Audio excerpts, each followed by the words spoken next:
Welcome friends. स्वागत है आप सभी का हमारे ऑनलाइन चैनल एमपीएस मोटिवेटर्स पर। Myself Mukesh Kumar Pandey. Friends, आज के सेशन में हम लेकर हाजिर हैं class 12th Bihar board exam 2024 के लिए इंग्लिश पेपर से poetry section. And poetry section में हम पहुंच चुके हैं।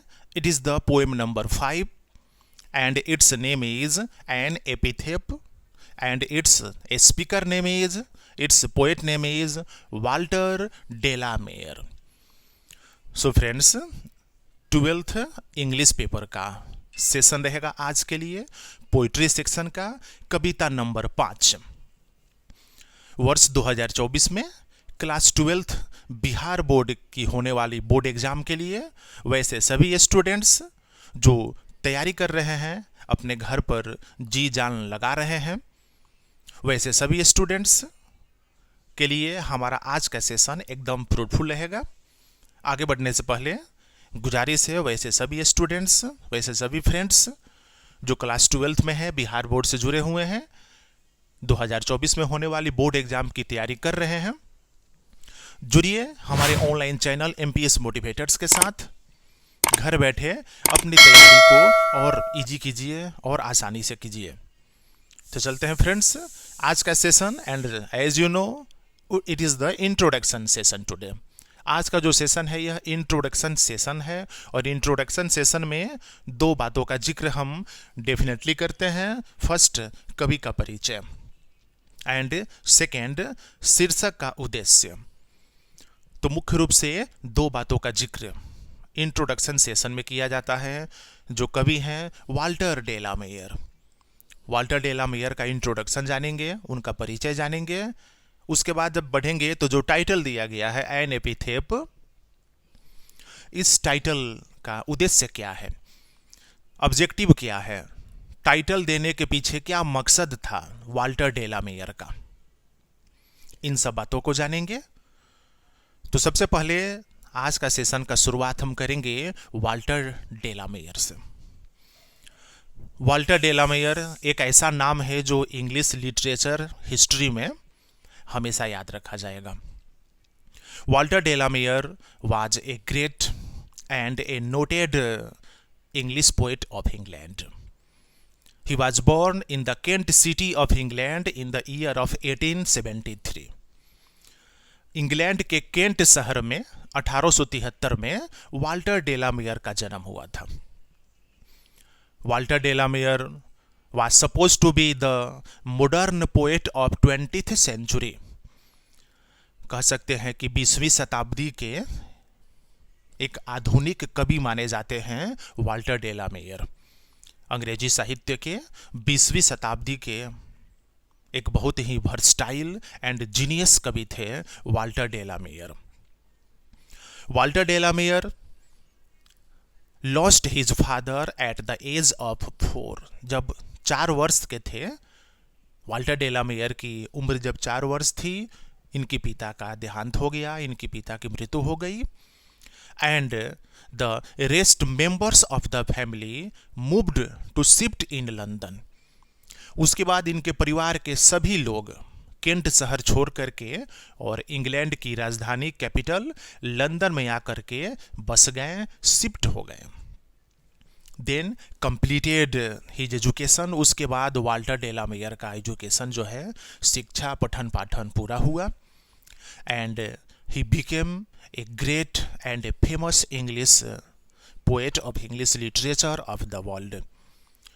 उसके बाद इन्होंने अपना कैरियर लिटरेचर के तौर पर चुना, साहित्य के क्षेत्र में चुना और यह अंग्रेजी साहित्य के एक विश्वविख्यात कवि बने।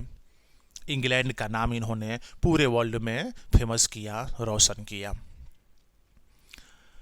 Walter de la Mare got the higher award of England by the Queen Elizabeth II in the year of 1953 and the award name was Order of Merit। 1953 में इंग्लैंड की महारानी एलिजाबेथ द्वितीय के द्वारा ऑर्डर ऑफ मेरिट एक पुरस्कार का नाम है जो इंग्लैंड का सर्वोच्च पुरस्कार है, उस पुरस्कार से इनको नवाजा गया 1953 में, 1953 में, इंग्लैंड के महारानी के द्वारा। कल्पना कर सकते हैं कि वाल्टर डेलामेयर एक कितने महान और वर्सटाइल और जीनियस अंग्रेजी के साहित्य के कवि थे। Walter de la Mare died in the year of 1956। 1956 में इनकी मृत्यु हो गई। 1873 में इनका जन्म केंट शहर इंग्लैंड, एंड 1956 में इनका डेथ हुआ लंदन इंग्लैंड में। सो फ्रेंड्स, आज के इंट्रोडक्शन सेशन में वाल्टर डेलामेयर के बारे में मैंने जो इंट्रोडक्शन दिया, निश्चित रूप से फ्रूटफुल रहेगा आप सभी क्लास 12 के स्टूडेंट्स के लिए। वाल्टर डेलामेयर का कविताओं का जो कलेक्शन है, जिसका नाम है songs for children and peacock pie, ये दो ऐसे कलेक्शन है, songs for children and peacock pie, ये दो कलेक्शन में इन्होंने कई कविताओं का जिक्र किया है, कई कविताओं का कलेक्शन इसमें डाला गया है। वाल्टर डेलामेयर के लगभग कविताओं में बच्चों से संबंधित सेंसिटिव बातों का जिक्र किया गया है, बच्चों के वेलफेयर के बारे में जिक्र किया गया है, चिल्ड्रंस के समस्याओं का जिक्र किया गया है। तो वाल्टर डेलामेयर के लगभग कविताओं में बच्चों से जुड़ी हुई बातों का जिक्र अक्सर यहाँ मिलता है। बट आज का जो टाइटल है एन एपिथेप, चलते हैं एन एपिथेप का मतलब क्या हुआ। एपिथेप एक स्मारक बोल सकते हैं। एक स्मारक, कोई व्यक्ति अगर मर गया, उसको क्रीमेट कर दिया गया, उसको दफना दिया गया और उस जगह पर एक मेमोरी, उसके लिए एक यादगारी के तौर पर एक स्मारक बना दिया गया, उसी को एपिथेप नाम दिया जाता है। तो यहाँ पर जो टाइटल दिया गया है एन एपिथेप, एक्चुअली यहाँ भी एक महिला है और उस महिला के मरने के बाद उस महिला को जहाँ पर क्रीमेट किया गया, जिस क्रीमेटोरियम में उसको क्रीमेट किया गया, वहाँ पर एक ब्यूटीफुल और बहुत ही अट्रैक्टिव एक मोनूमेंट, एक स्मारक बना दिया गया उसकी यादगारी में। और उसी स्मारक के बारे में जिक्र कर रहे हैं वाल्टर डेलामेयर। अक्सर हाँ हम देखते हैं, हमारे समाज में देखते हैं कि व्यक्ति कोई गुजर जाता है, जहाँ पर उसको दफनाया जाता है, वहाँ पर एक मोनूमेंट, एक स्मारक बना दिया जाता है, बहुत ही सुंदर, just like the Taj Mahal. Taj Mahal क्या है? एन एपिथेप, एक एपिथेप है, वो भी एक स्मारक है, वो भी किसी के क्रीमेटोरियम पर, किसी के कब्र पर बनवाया गया है उसकी यादगारी में।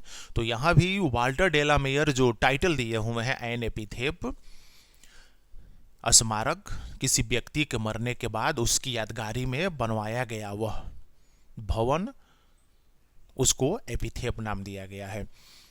तो इस टाइटल में जब हम आगे बढ़ेंगे, नेक्स्ट हमारा जो सेशन होगा जिसमें हम चलेंगे समरी सेशन, तो समरी सेशन पर हम जिक्र करेंगे कि वाल्टर डेलामेयर ने जो टाइटल दिया है एन एपिथेप दिया है, वो क्यों दिया है।